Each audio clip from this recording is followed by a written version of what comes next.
Hello, hello, ladies and gentlemen. Hope you guys had a good night tonight. If you don't know who I am, my name is Shook. I make videos for NBA. Unfortunately, I do make videos for NFL. Unfortunately, the season will be ending, but all of these posts get posted on this subreddit. It's called DF Sports with one S. I post updates with all of the news that comes out. Unfortunately, there was no news today, so there was just nothing to post. But people talk strategy here. I answer all of your questions. So if you have questions on a pivot, stuff like that, definitely check it out. Feel free to ask me anything. And then if you ever need to get a hold of me, you can get a hold of me on Reddit Messenger, or you can get a hold of me on Twitter at Tory Langley 1992 here. So let's take a look at my lineups from tonight. So I had 20 tickets to this $4.20 max. Um, it was just a bad night. We've been absolutely crushing of late. The bad night, just I don't even want to show you guys this lineup. This lineup is just, oh God, is it brutal? This has to be the worst lineup I think I've ever made in my entire life. Oh, me and Papa Gates down here. What do you know? Let's see what the Sharps played. Ricky Rubio, absolute smash. Oh, Kennard. That's unfortunate there. I thought Kennard was decent once he started. Loved Brook Lopez today. He smashed. Okay. Interesting lineup there. So, yeah. I don't know what to say, guys. So here's if Discord is something you're interested in, I'll have a link to that down below. So this is what I was telling everyone in Discord. I want to see what Pat Connaughton ended with. Only 25. Okay. So this is what I was telling everyone in Discord. I said there was bad chalk today. There was chalk that I wanted to get away from. And those chalk plays were Pat Connaughton, which wasn't needed at this price tag. So that was good. He was a chalk play that I wanted to get away from.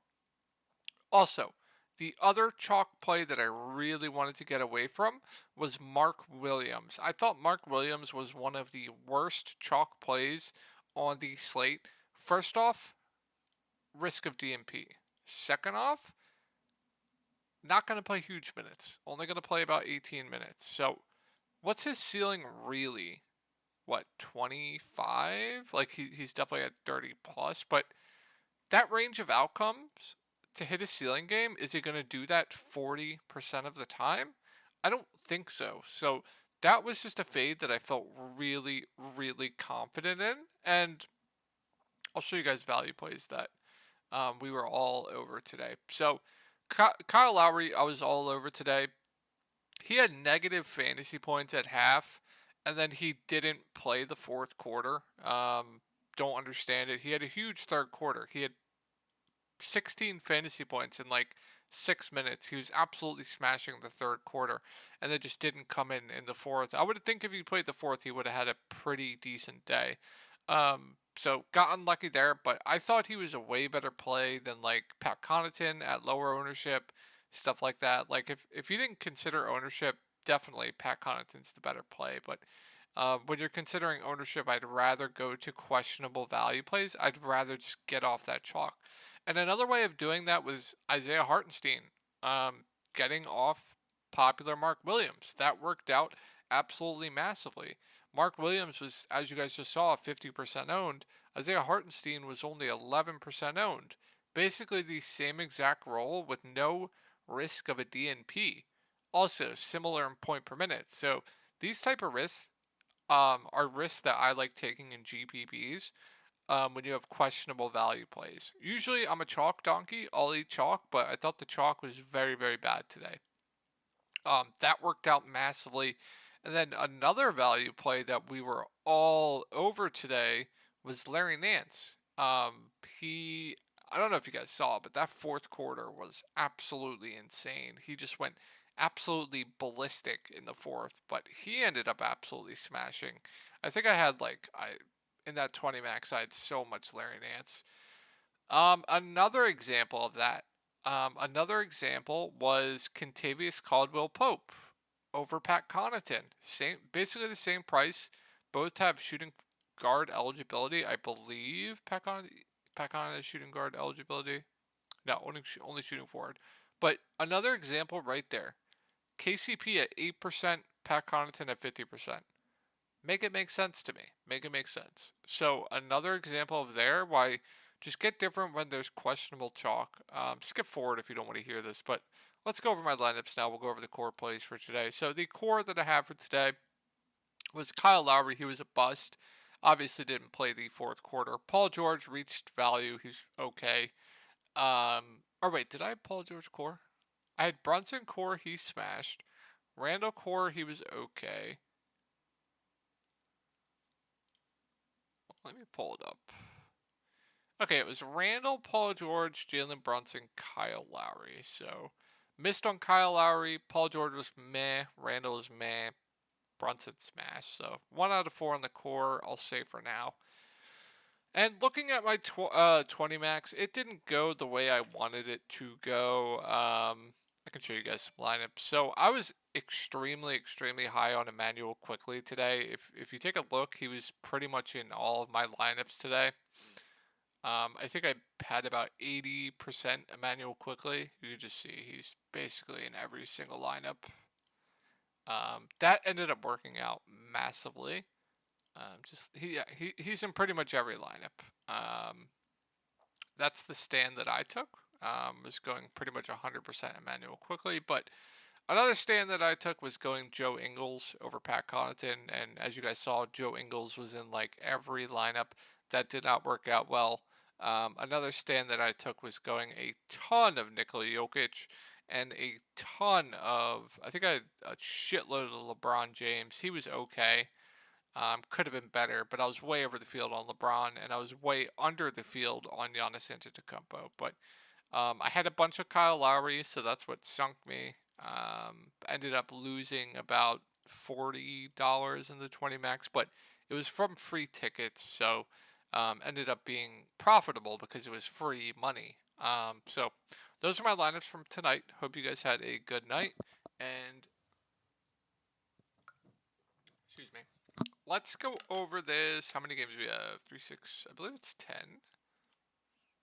9 game slate. It's a pretty good one. I took a look through it, not in detail, but took a quick look at the pricing and stuff like that. But I think it's a pretty good slate. Today was a terrible slate. Hopefully you guys went small in it like I suggested. And let's get into this breakdown. So we have Nurk and Hart probable. They're both going to play. Tough spot here for Dame. I'm still fine with it if you want to go there, but this is the type of spot that I think he could have trouble in, but he's matchup proof. His assist rates have been way up. His peripheral stats have been way up. He's playing huge minutes of late, so I don't mind Dame. Not my favorite spend up on the slate, but I think he's definitely in play. Like I think I rather prefer SGA. I think I might prefer Steph. Might even prefer Ja if Bane's out. So not my favorite spend up, but always in play. Nurk, man, is really cheap, but will he stay out of foul trouble? I have absolutely no idea. That's the risk with him, but a phenomenal point per minute guy. Spot's okay with no Steven Adams on the other side. Minutes definitely have been in question of late, but man, if I knew Nurk was going to play over 30 minutes tomorrow, he would definitely be in my lineup. But been always in foul trouble, and the minutes have been in question. So kind of hard for me to go there, but I think he's an interesting GPP play just for that matter that he does have this type of upside, even in limited minutes with how good of a point per minute guy he is. Grant Simons, no, with Hart and Nurkic back. Hart at 5.1K seems like pretty safe play, good defender, guy that can stuff the stat sheet, probably plays it for 30 minutes. I think he's an okay value play, but not someone I'm going to go out of my way to play. Let's go over Memphis. So we have Desmond Bane questionable. That's going to be really big news. So if Bane's in, I think John Morant's more of a secondary play. So let's take a look. If you guys don't use this, you should be using it. So let's just take a look at what John Morant averages with Desmond Bane on and off the court. So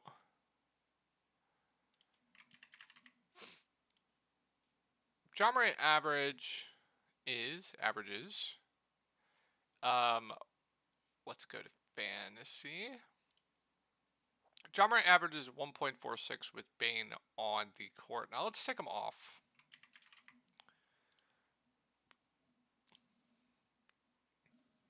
He averages, okay, not as big of a bump as I would have thought, but still solid. So obviously with no Bane, John Morant definitely gets a boost. If he's in, I think he's more of a secondary play at that price. But if Bane's out, I do like John Morant. Bane himself at 7.5K averages about 1.1, 1.2 fantasy points per minute. I think it's appropriately priced, but I still think he's in play. Jaren, no. I think Clark's still in play. He'll probably be really low owned at this price tag. Got into massive foul trouble in this game. Good point per minute guy. I still don't hate it. I don't love the price, but he will be low owned because of that reason. So I think Clark's a good tournament play because of that reason. Dylan Brooks, I would only consider if Desmond Bane's out, but even then, at this price tag, it's just a really frustrating roster. Outside of that, if Bane's out, Zaire will start. He'll probably play around 25-ish minutes. Really low usage guy, but a playable value if you need the salary relief. Also, Danny Green might be playing. I completely forgot about that dude. So let's move on to Orlando. So Orlando just ran an incredibly tight rotation last game against, was it the Sixers? It was. I don't know what was up with that. So you saw Paulo Banchero play 36. You saw Franz play 38. You saw Gary Harris play 30. You saw Fultz play 32. And you just didn't see anyone off the bench. Cole Anthony got its minutes decrease. Isaac's obviously on a limit. So they ran an extremely tight rotation. I'm really not sure what to make of it. It's obviously a pretty bad spot going up against the Sixers. So just be careful here. You can't project them for this minutes again, so they're only GPP plays. But in the scenario that we get a similar rotation, like Banchero seems too cheap if we get close to 40 minutes again from him. Franz would be playable at 6.2K if we're going to get close to 40 minutes from him. He would seem a little bit too cheap as well. Marco Fultz would be in play for me. Played over 30 minutes for revenge game narrative if you're into that. Wouldn't go to the value though with what they did. Like I'm not going to play Gary Harris on this slate, but he'll play minutes. If Wendell Carter Jr. is out, I don't like the spot going. Even if he's in, I don't like the spot going up against Embiid. But if he's out, we'll have to monitor what they do with the starting lineup. They could go to Bamba. They could go to Bowl. They could go smaller. So we'll just have to wait and see with that. But just be careful. I feel like Banchero is going to be popular tomorrow just because of the minutes last game. I'm not convinced they do it again, but if they do that again, Banchero, Wagner, and Fultz are definitely firmly in play. Let's go over Philly. So if Joel Embiid questionable, I think he plays. He's been questionable pretty much every game. But if he's in, it's just Embiid for me at the top. Like Harden's a fine contrarian play. Maxey would be overpriced. Tobias Harris still overpriced. Melton overpriced. Wouldn't really be getting to anyone else. But if Embiid's out, James Harden looks like one of the best point per dollar plays on the slate. He would get a huge boost. Would have to do everything for this team. So Harden would look great if Embiid's out. Maxey, Tobias Harris, these guys would get boosts as well. They would be solid plays in the mid-range, and then if they start Montrez at the 5 at 3.9K, I would like him quite a bit for value. And then Paul Reed will get the backup 5. I think he would be an interesting GPP play. Let's move on to Washington. So we have Daniel Gafford questionable. This news is pretty important. If he's in, I'm probably just going to cross off Washington outside of Bradley Beal in a good spot. Finally had a ceiling game last game. Not playing huge minutes, but he needs to be more aggressive. But had a good shooting game, stuffed the stat sheet. I think it's a fine tournament play. But if Gafford's in, I'm probably not going to be touching anyone else. If Gafford's out, then I like the ceiling a lot on Kristaps Porzingis. Once Gafford got ruled out this game, I was pretty high on him. It was a really good spot. He has another really good spot again. No Gafford means more minutes at the 5 for him. So just a big boost for Porzingis. I think he would be a good play, even at 9K, if Gafford's out. Kuzma, no. Like I said, Beal would be fine. And then Denny at 5.4K probably plays it for 30 minutes off the bench and would be solid at 5.4K. Wouldn't be a priority at this price tag, but would be solid. Not going to go. They're running a 3-headed guard rotation with Morris, right? None. So it's really hard to go there. So that's basically it for Washington. Let's move over to Detroit. So this team just This team, man, this team just pisses me off. Like, Bojan, he's going to probably play over 30 minutes, has a ceiling, it's a good spot. Ivy, I think, is priced appropriately, minutes more in question. Sadiq Bey, 5.8K, I think has is the most interesting to me. If we're going to continue to get over 30 minutes from Sadiq Bey, I think he's a fine play. Probably will be very, very low owned, so I think he's interesting for GPPs. Has shooting forward eligibility as well. Hayes, I think, is appropriately priced. With Stewart back, I'm not going to go to Duran. I think Alec Burks is okay if he continues to start, but 5.1K seems right. But I think that's solid if he continues to start.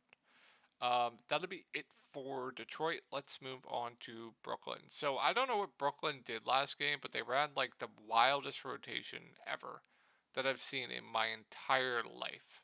So let's take a look. Seth Curry only played 20 minutes. They played Cam Thomas 23 minutes. They closed with him. Joe Harris only played 17 minutes. Patty Mills played 26 minutes and closed. Yuta Watanabe played 20 minutes. Day'Ron Sharpe was in the rotation and played 20 minutes. Like, what are we doing?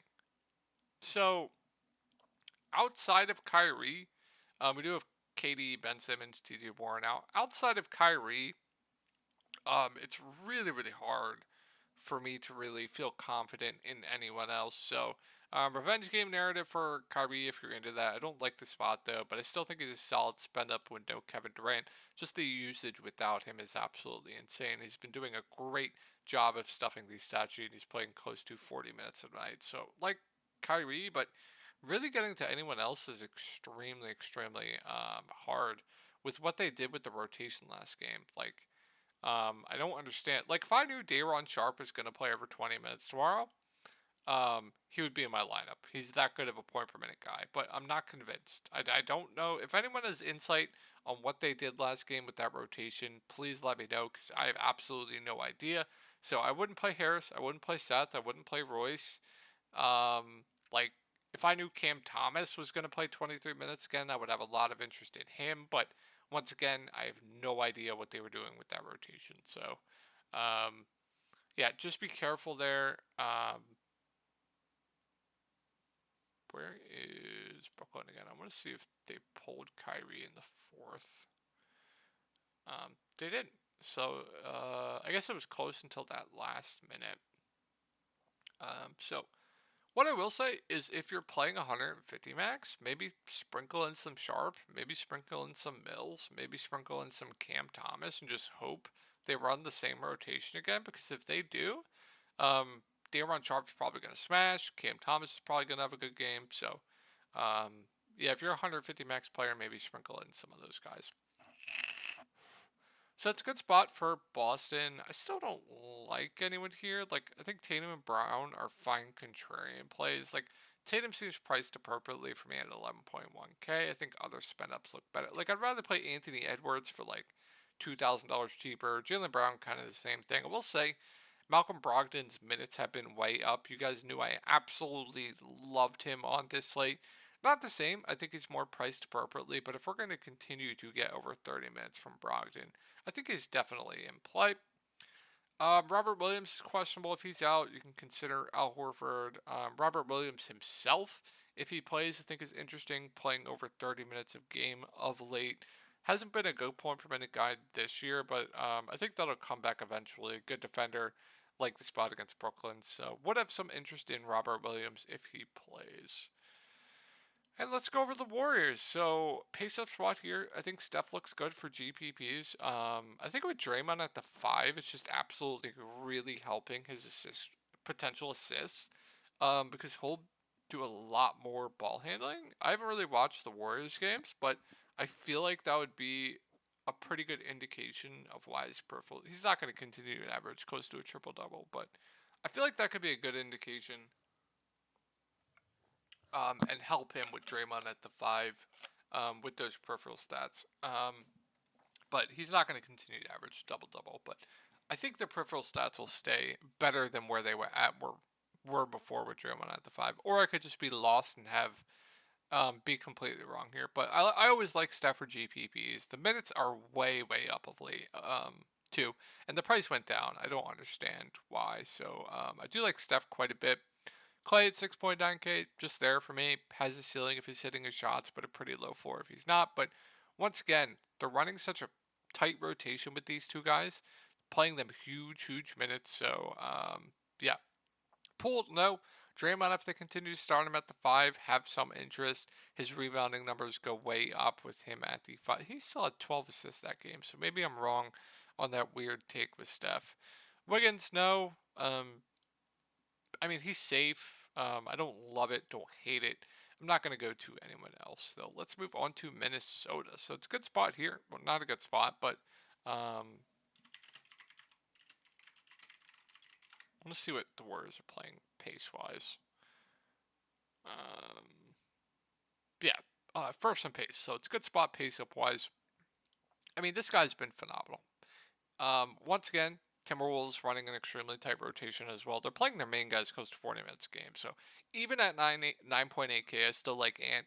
And he also has that shooting guard, shooting forward eligibility. I still like D'Lo, even at 7.1K too. It's just the minutes, the rotation with no Cat. These two guys are going to lead the way offensively.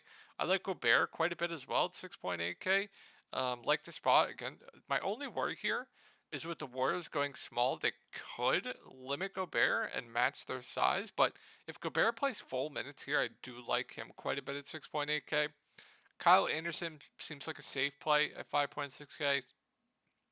I don't think I'll be going to anyone else, though. Let's go over the Thunder. So this game looks like a great game to target. Two teams that don't play defense, two teams that play fast. I absolutely love SGA in this spot.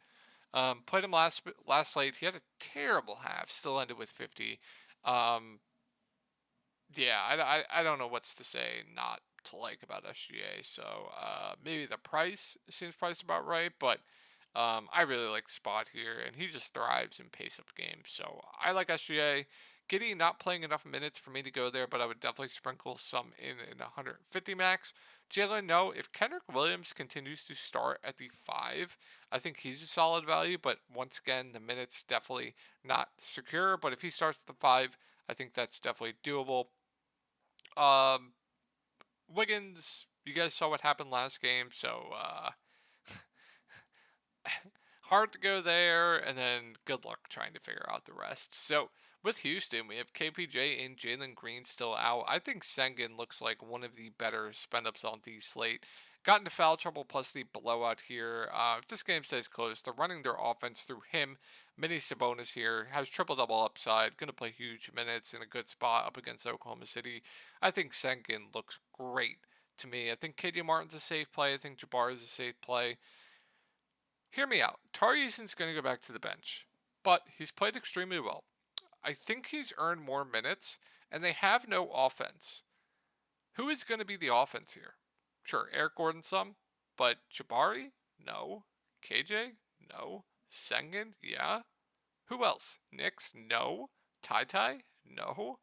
They need someone offensively. So even though Terry Eason's coming off the bench, I think he's earned his way into some more minutes here. Priced up too. I don't think anyone's going to be on him. So I kind of like Eason for GPPs. Just be careful though. He could go back to playing in that 19 minutes. Could definitely kill you. But I think it's worth taking a shot on GPP. So I think Eason is an interesting GPP play. I think Eric Gordon, he's gonna have the ball in his hands a lot. So I don't even hate Eric Gordon at this price tag. I think that's fine. Gonna have to monitor who they start. Whoever starts would be playable, but like meh. All right, last 3 set of games here, guys. Sabonis at sub 10K. It's been a while since he's been sub 10K, but it's a good spot up against the Spurs. I don't think anyone will be on him tomorrow. He's been struggling of late though, but I still have some interest in Sabonis in a good spot. Fox, kind of the same thing, but definitely do prefer Sabonis. I think if you consider price and matchup, but Fox has been playing extremely well of late. Herter, don't really have too much interest on this slate. Same with Keegan, same with Barnes.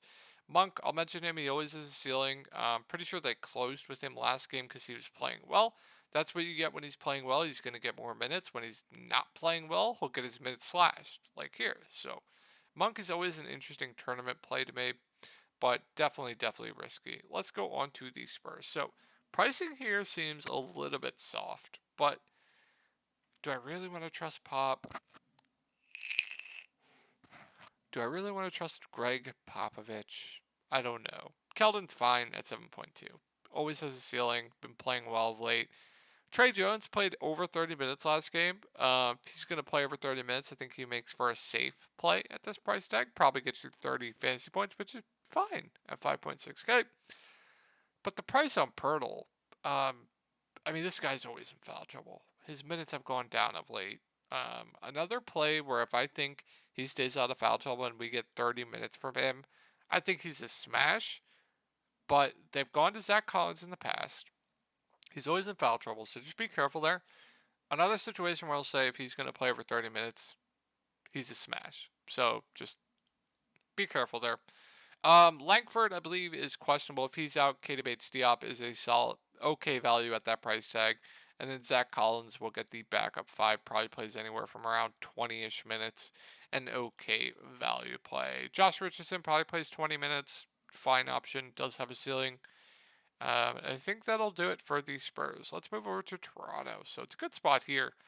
Sack, I'm going to get into ownership. He's been really, really bad of late, but always has that 60 fantasy point upside. Some interest in GPPs. I like Fred quite a bit. I've been playing Fred every slate. I'm probably going to go back to him. The price isn't moving. The rotation is so tight. It's a good spot up against Utah, so I think Fred looks pretty good to me. Scott even playing extremely well, but I hate clicking on this guy. Trent is a fine GPP play. I still think Precious is too cheap at 5.7K. Utah have been really bad against bigs, playing huge minutes with no OG. He's still too cheap. He'll probably be really popular, but Precious still a really good play at that price. Boucher at 3.9K, minutes up in the air. Really good point per minute guy. Does have a ceiling. Okay option, but definitely risky. And I don't think I'll be going to anyone else.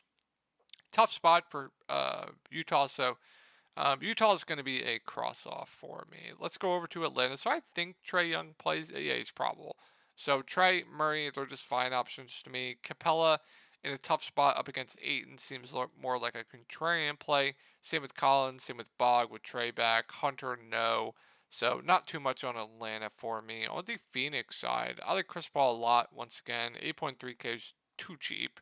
Um, yeah. I think Chris Paul's still too cheap, so I'd like Paul.